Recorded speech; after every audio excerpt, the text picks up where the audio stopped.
것조차 어려운 돌에 모양을 새기는 석공예부터 원하는 형태는 뭐든 만들어낼 수 있는 동상까지 조각에 숨을 불어넣는 기술자들을 만나본다. 화창한 5월의 어느 날 첫 번째 기술자를 만나기 위해 찾아온 곳은 경북 경산시의 한 작업장. 아니 웬 돌이 전뜩? 이때 작업에 열중한 기술자 발견. 네, 안녕하세요. 네, 안녕하세요. 여기는 석공예품 만드는 곳인데요.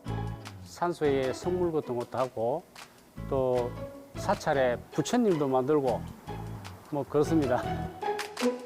공예에 쓰이는 돌부터 특별하다는데 거창석, 경남에서 나는 경남 거창석이고 산소 앞에 많이 쓰고 이제 작품 만드는 돌은 전라도 황등석, 주로 황등석으로 많이 쓰죠. 어떤 작품을 만드는지에 따라 사용하는 돌도 달라진다고. 그렇다면 석조각은 어떻게 만들어질지 지금부터 살펴보기로. 돌 위에 자를 대고 정확한 중심점을 잡는 게 작업의 첫 단계. 뭘 만들려는 걸까? 요거 이제 두꺼비 만들려고 이제 지금 이제 이 재단을 한 거예요. 이때 먹을 이용하면 돌에 먹이 스며들어 작업 도중 지워지지 않는다고. 순식간에 끝난 밑작업. 원래는 밑그림 그리지만 이제 지금 우리는 이제 머릿속에 다 입력돼 있으니까 바로바로 작업이 되는 거죠. 이어서 다음 작업에 들어간 기술자. 그런데 열심히 돌을 깎는 와중에 희한한 장면 포착. 톱에서 물이 나온다? 대체 이게 무슨 광경이람? 폼날에 그 열이 나면은 마모가 돼요. 마모가 되기 때문에 그 열을 식혀주는 거죠. 오호, 신기하다. 이제 망치와 정을 이용해 돌을 깎으며 두꺼비 모양을 잡아줄 차례. 돌을 깎기에 적합한 계절이 따로 있다는데 여름에는 마스크를 쓰니까 땀이 더 많이 나고 겨울에는 또 손이 많이 시려워요. 요즘이 작업하기가 좋죠. 요즘 같은 초여름이 작업엔 적격. 하지만 단 한 번의 실수는 곧바로 실패로 이어지므로 매 순간 집중은 필수란다. 여느 때보다도 진지한 기술자의 모습. 한 번의 실수를 용납을 안 해요. 또 실수를 하지 말아야죠. 아무리 기술자여도 긴장을 늦출 수 없다고. 덕분에 어느덧 두꺼비 모양을 갖춰가는 돌. 이후 바람을 일으키는 기계로 돌의 질감을 부드럽게 다듬어준다. 앉은 자리에서 꼼짝도 하지 않고 작업에만 몰두한 지도 벌써 수시간 경과. 그런데 생각보다 작업 과정에서 발생하는 먼지의 양이 어마어마하다. 보는 것만으로도 숨이 턱 막히는 돌가루 속에서 일하기 위해서는 꼭 필요한 생명줄이 있다고. 우리 작업장은 생각외로 먼지가 많이 나요. 그래서 이런 방역 마스크를 안 쓰면은 진폐증 같은 게 걸리기 때문에 꼭 써야 됩니다. 어느 정도 모양이 완성됐으면 발이나 눈처럼 세세한 부분을 살려준다. 마지막으로 받침대까지 부드럽게 갈아주고 나면 예, 이제 마무리가 된 것 같습니다. 마지막까지 정성을 쏟아부어 드디어 완성! 기계로 찍어낸 듯 완벽한 모습이다. 이게 정말 같은 돌 맞냐고요? 지금의 실력을 갖추기까지 기술자가 걸어온 길이 쉬운 길만 있는 건 아니었다는데.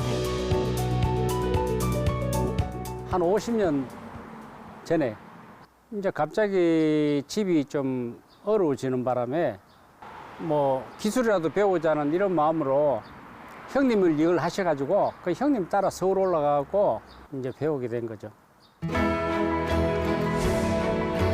돌에 생명을 불어넣는 기술자.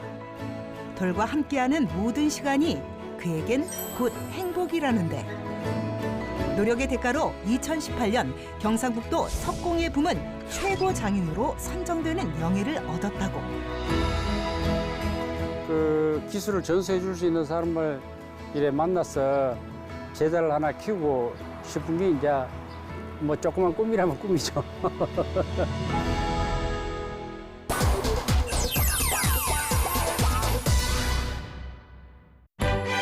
두 번째 기술자를 만나기 위해 찾아간 곳은 경기도 이천시. 기술자를 만나기 위해 걸어가던 중 어머머머머 이게 뭐야? 귀여운 사슴 동상이네. 그런데 여기도 동상, 저기도 동상. 온통 동상이다. 웬 동상이 이렇게 많은 건지? 안으로 들어가자. 안녕하세요. 예, 안녕하세요. 어서 오십시오. 우리 이제 작품입니다, 전부 다. 그거 다 대표님이 만드신 거예요? 예, 그렇다고 봐야죠. 네.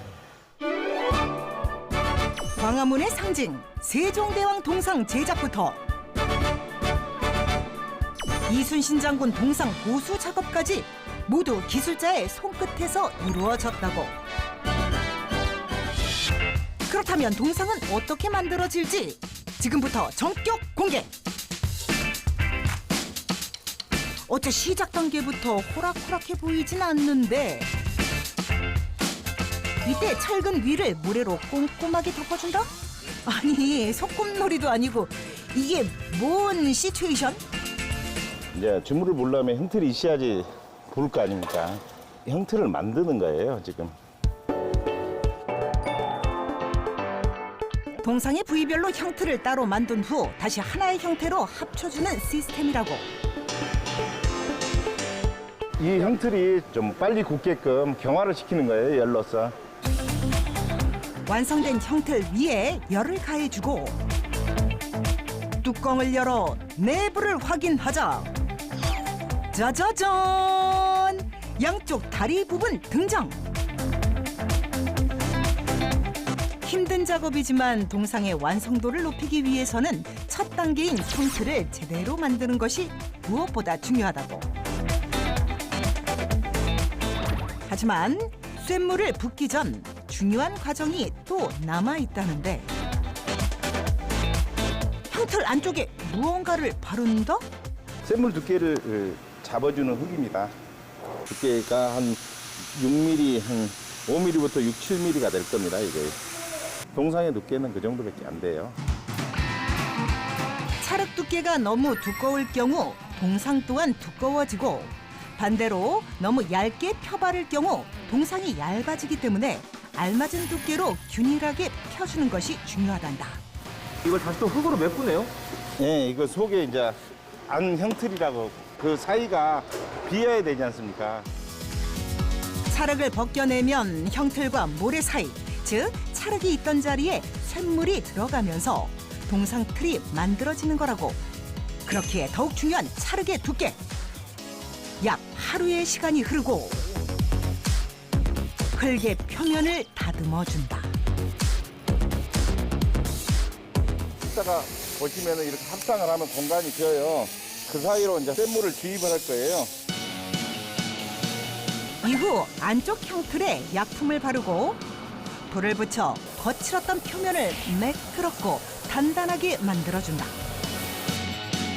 이후 다시 한번 형틀 안에 집어넣는데 형틀과 흙 사이 이 얇은 길이 바로 쇳물이 들어가서 동상이 만들어지는 통로가 된다. 이제 뭐가 남았어요? 이제 쇳물 넣어야죠. 드디어 쇳물을 부을 차례. 동상은 구리와 주석의 합금으로 만들어 쉽게 녹슬지 않는다는 장점이 있다고. 천천히 통으로 옮겨 붓는데 모든 걸 집어삼킬 듯 뜨겁게 타오르는 불길. 동상은 어떻게 만드느냐에 따라 수명이 수천 년까지 유지되므로 잘 만드는 게 중요하단다. 천도시가 훌쩍 넘는 고온이기에 순간의 방심은 자칫 큰 화를 불러올 수도 있단다. 이제 한 30분 정도 기다리면 다시 속을 한번 볼 수 있습니다. 이제 형틀을 떼어내고 그 안에 동상을 꺼낼 차례. 과연 결과물이 어떻게 나왔을지. 드디어 쇳물이 굳어 만들어진 동상 등장. 모낭 곳 없이 매끄럽게 잘 빠졌다. 이제 불필요한 부분은 잘라주고 안에 내용물까지 빼낸 뒤 다음 과정을 위해 이동하는 기술자. 표면의 날카로운 부분을 다듬고 원하는 질감을 표현하는데 이때 너무 많이 깎아버리지 않도록 주의해야 한단다. 다음으로 머리와 몸통, 다리 등을 하나로 합칠 차례. 위치를 정확하게 맞추지 않으면 제대로 된 완성품이 나올 수 없다고. 신중하게 용접 작업을 끝낸 뒤 다시 깔끔하게 표면을 다듬고 번쩍번쩍 광을 내준다. 이대로 끝인가 했더니 동상 위에 무언가를 뿌리는 기술자. 목욕이라도 시켜주는 거야 뭐야. 약품으로 산화시키는 거예요, 일종의. 이제 거의 막바지 단계. 다시 한번 불로 단단하게 단련시키는 동시에 약품을 뿌려 색깔을 내준다.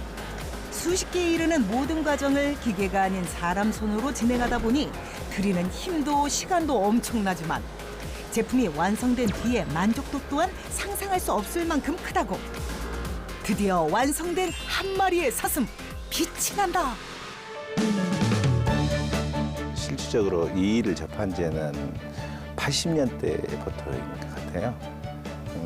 사촌 형님이 주물계통에 일하셨어요. 방학 때 한 번씩 들려보던 아주 공부도 재밌더라고요, 이것이. 우리나라 문화를 미래 우리 시대를 보여줄 수 있는 거라고 생각하기 때문에 그게 제일 보람스럽다고 생각해요. 누구보다 자기 일에 자부심을 느끼며 한평생 노력해온 기술자들. 그들의 손끝에서 탄생하는 아름다운 예술품과 그들의 열정에 찬사를 보냅니다.